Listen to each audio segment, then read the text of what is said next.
আসসালামু আলাইকুম রাহমাতুল্লাহ। এই পৃথিবীতে নারী জাতি আল্লাহর এক বিশেষ রহমত।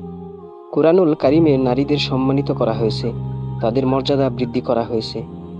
আজকের এই ভিডিওতে আমরা জানব কোরআনের সেই ৫টি আয়াতের কথা, যা প্রতিটি নারীর অন্তরে শক্তি, সাহস আর আল্লাহর প্রতি ভালোবাসা সৃষ্টি করে।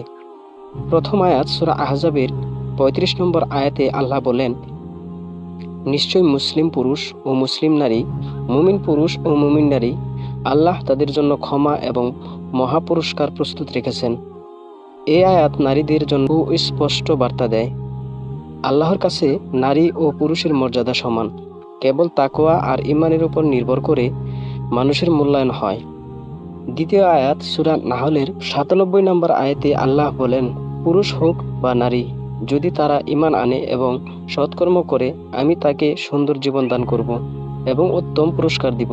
প্রতিটি নারী যদি আল্লাহর আদেশ মেনে চলে, তবে সে পৃথিবীতেও শান্তি পাবে, আখিরাতেও সফলতা অর্জন করবে। তৃতীয় আয়াত সূরা তাহরিম এর ১১ নম্বর আয়াতে আল্লাহ বলেন, আল্লাহ মুমিনদের জন্য ফিরআউনের স্ত্রী দৃষ্টান্ত বর্ণনা করেছেন, যখন সে বলেছিলেন, হে আমার রব, আমার জন্য জান্নাতে একটি ঘর নির্মাণ করুন এবং আমাকে ফিরআউন ও তার কুকর্ম থেকে রক্ষা করুন।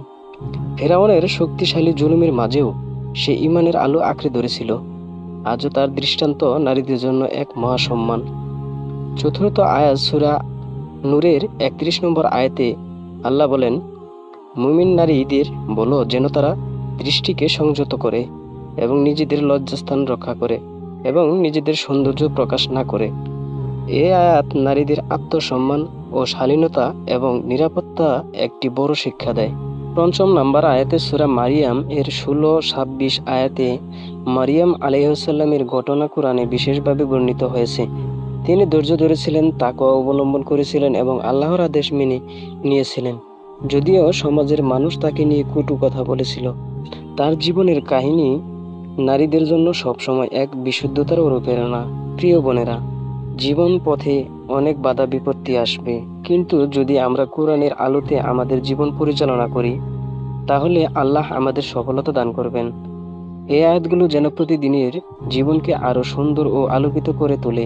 ভিডিওটি ভালো লাগলে লাইক দিন, চ্যানেলটি সাবস্ক্রাইব করুন এবং আল্লাহর পথে চলার জন্য আরো মানুষকে উৎসাহিত করুন।